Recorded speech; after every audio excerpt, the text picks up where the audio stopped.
Pinđur sastojci, potrebno je 4 kg paprike, 2 kg paradajza, 1,5 kg plavog patliđana, 500 ml ulja, 4 kašike soli, 3 kašike šećera, 4 kašike sirćeta. Priprema: papriku i plavi patliđan ispeći, oljuštiti i samleti mašinicom za meso. Paradajz očistiti, oljuštiti i skuvati u gust sok.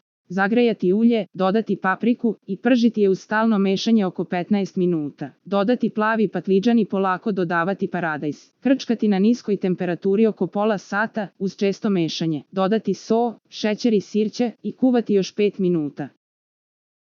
Čiste i suve tegle staviti u rernu i uključiti na 100 c. Posle pola sata izvaditi tegle i u vruće sipati vruć pinđur. Zatvoriti tegle, uviti ih u peškir i ostaviti da se tako ohlade. Za najnovije recepte kliknite subscribe, like i zvonce svaki dan. Najnoviji recepti, zato nas zapratite.